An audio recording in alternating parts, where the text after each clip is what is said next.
Stand clear of the closing doors, please. Disclaimer. If you recognize yourself or think we may have had a great love story in my head without you being aware of it, don't worry. I mostly have great memories of those. You almost always treated me right. And for the time you made me cry because you flirted with other girls in front of me, I forgive you. You didn't know. What? Oh, I'm sorry. I was supposed to say, all characters appearing in this work are fictitious. Any resemblance to a real person, living or dead, is purely coincidental. Except if I actually say your name or give your phone number. Then you can safely assume I'm talking about you, Joey Capelito. But let us start by talking about him. When Ben asked me to go for a drink last Wednesday, I was so happy. This is going slowly but still moving forward. I have hope for this story. On my way to meet him, I'm feeling a bit anxious. I'm scared of how hopeful I am, and I'm scared to be disappointed.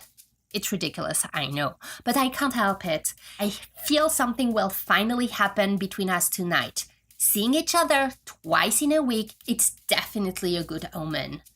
But I cannot fully believe it. When it comes to doubting, I know what I'm doing, and I do what I know. He arrives a bit late, and as soon as he says, I know I was right all along, and I was wrong to doubt my doubts. He's a completely different person. Distant and elusive like a butterfly. Right away, he's telling me how he cannot stay long because he has a dinner with a friend visiting from LA. I'm a bit defensive. We could have picked another day if today wasn't good for you. Him. No, that's fine. 1 hour is enough for a drink. Okay. I mean, I get it. Don't worry, Benny. We won't jump into bed. I don't think I've been inappropriate or even flirty last time. It's almost as if the pressure of scheduling something with me is too much commitment, and I thought I was the commitment phobe. It's not like I'm asking him to be my boyfriend or my husband. I'm not even asking him to break up with his girlfriend. I feel that on a scale of coolness, I'm pretty close to a polar bear.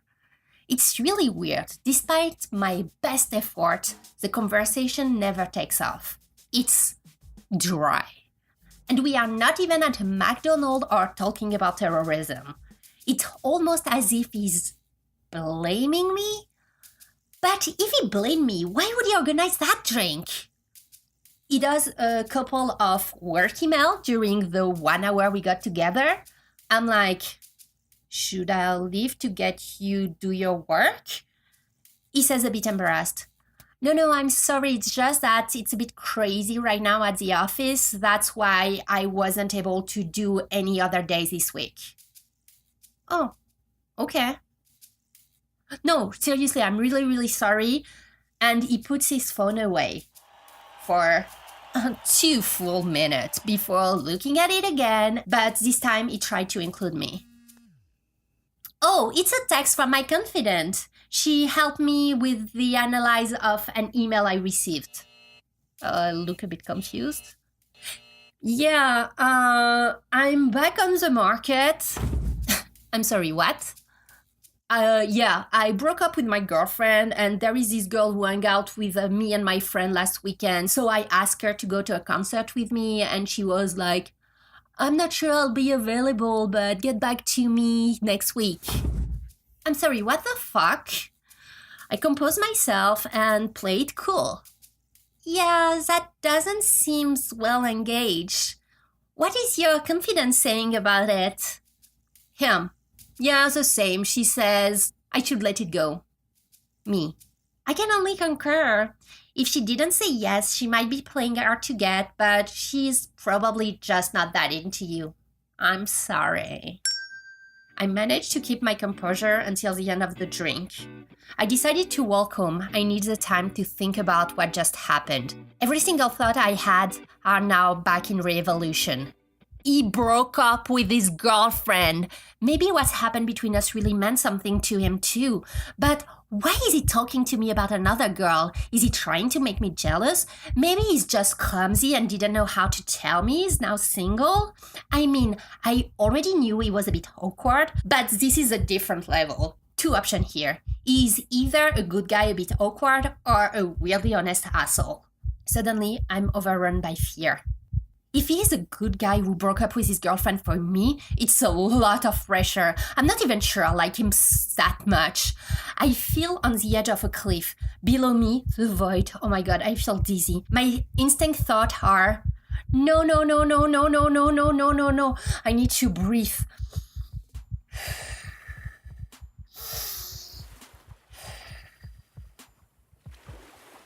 I mean, why not? I like him. If he cheated on Becky, it's because their relationship was already doomed. I know myself. I try to find any way to end up this before it's even started, just because I'm scared and there is absolutely no foundation to my fears. Sometimes I see an attractive guy, I see the situation, and I feel that everything aligns. Maybe it could be my chance to be like everybody else, to finally have what everybody else is talking about, writing about, singing about. But every single time it fails. I fail. So far, I think that I mastered the head and physical attraction part, but I couldn't give access to my heart. So now, in a way, failure is the expected. So when things seems to be going in the right direction, suddenly I go wrong. The fear of the unknown strikes. All my life, I've been scared of the unknown. When I was a little girl, my mom needed to explain to me everything. Otherwise, I would stop and say, fear, like some kind of ET or something. To this day, as soon as I have an explanation, true or not, I can deal with anything. I really like Ben and I want to be done with my bullshit. We could have a real thing here. I don't want to mess that up. Then I realized that he's having dinner with a friend, a woman he's known for a couple of years, and suddenly it strikes me. Now that he's single, it's open season on Ben. Everybody is a potential threat. Who the fuck is that girl? And can they really only be friends? No. As soon as I get home, I go online. I remember seeing an aggressively flirtatious girl on his Facebook page. Since, by now, I know Ben's profile like the back of my hand, it's really easy to go back to this picture. From there, the jump to the presumed girl's profile is super easy. And it's confirmed, she lives in LA. From there, I go deeper, from Facebook to Instagram. Profile open. Bingo, baby. She looks trashy. Great, from plain Becky to skanky Susie. Bikini selfie with duck face, lascive pose in tacky dresses. A party picture with the rose between her teeth? Yeah. Well, you get the idea. To assess the danger, I check back her post on Ben's wall. She's clearly in the running. Well, takes one to know one, right? But he doesn't seem to be really responsive. He liked what she posted, but that's it. His birthday is coming on Thursday. Last year, she was the first to post a picture of them, captioned, "I know I'm 1 hour early, but I wanted to be the first. Happy birthday." I need to figure out what I'll post. The thing is, I hate to be that obvious. I know how to flirt and to be touchy-feely when we are together, but write flowery message on his Facebook wall, it's a bit embarrassing, especially after that last drink we had. So awkward. I'll text him to take the temperature before his birthday and assess the situation. Facebook tells me that they have been friends since 2012. If something were to happen between them, it would have already happened, right? Could they actually be only friends without any ulterior motive? It's really difficult for me to believe that, because I've come to believe that girls and guys cannot really be close friends without it running out of control at some point, if you see what I mean. A wink wink. It's really tough to explain it here in English because I feel that in French we have so many more terms to describe the different grade of friendship. Basically, we are to friendship what Eskimos are to snow. We have so many words for it. So to be easier, I'll use friendly for the usual friendship you have with friends you see once a month or something like that, and mostly in groups. I'll use the word friendship for close friends that you are constantly in touch with and see often alone or in a group. The people you really trust, almost like BFF, if you will. The Joey to your Dawson, the Joey to your Chandler. Well, you get the idea. Another difference too is the type of friendship. From what I've seen in New York, it seems that here it's mostly guy-guy and girl-girls friendship. There are not really mixed group except when it involves couples. And even there, the guys mostly hang out with the guys and the girls with the girls. In France, starting the middle school, we tend to mix up because, well, we are French, and possibly since we don't date, starting to be friendly opens the possibility to flirting opportunity, and as a result, stronger guy-girls friendship. I'm a girly girl in a lot of ways. I mean, I like pink and glitter, I sometimes worry about glass ceiling, and I don't understand or care enough to even try to understand football. But I've been part of a lot of guy groups of friends. And even if I really want to believe in friendship between straight guy and straight girl and in true love forever, while we are at it, I must say that I have absolutely no proof that either of those exist. Actually, when I was younger, I really want to believe that I could be BFF with a guy the same way I could be BFF with a girl. I tried not once, not twice, but 3 times. And each and every time it's ended up with me feeling bad, betrayal, responsible, and or angry. So I thought about it a lot to try to understand. I now have a theory only valid with the premise that I'm not the only straight person in the world unable to maintain a friendship with another straight person from the opposite sex. And I don't see why I would be the only one.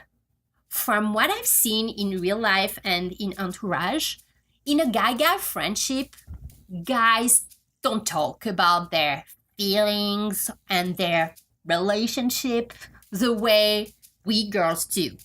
Therefore, when they have this type of friendship with a girl, they kind of mix the friendship intimacy with the romantic one, and from there, the leap is pretty easy because, as would say Harry from When Harry Met Sally, no man can be friends with a woman that he finds attractive. He always wants to have sex with her. To what Sally says, so you're saying that a man can be friends with a woman he finds unattractive? And Harry responds, no, you pretty much want to nail them too.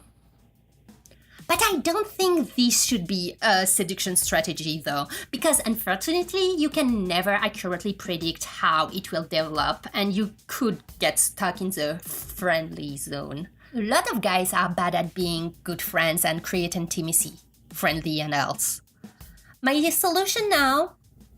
Gay guy best friend, until I'm proven wrong. And finally find a straight guy friend, and it doesn't end up with me awkwardly breaking his heart or him stopping to respond to my text as soon as he has a girlfriend. Thank you very much, Sébastien Martin. I know some people say that it's better when you get attached to somebody over time, even if you don't necessarily find them attractive. Well, I'm sorry, but even if I'm not looking for a prince, I definitely won't settle for a frog either. I need to be at least a little bit physically attracted to a guy to even consider something more. Sparkles. To maybe finally one day get my little Alcatraz of an heart to open.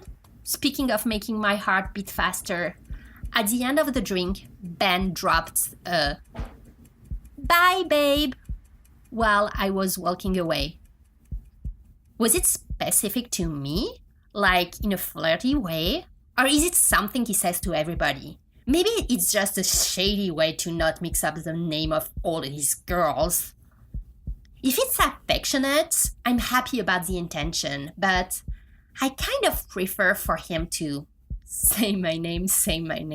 I like the way he says my name, actually. But maybe he just wants to be my friend.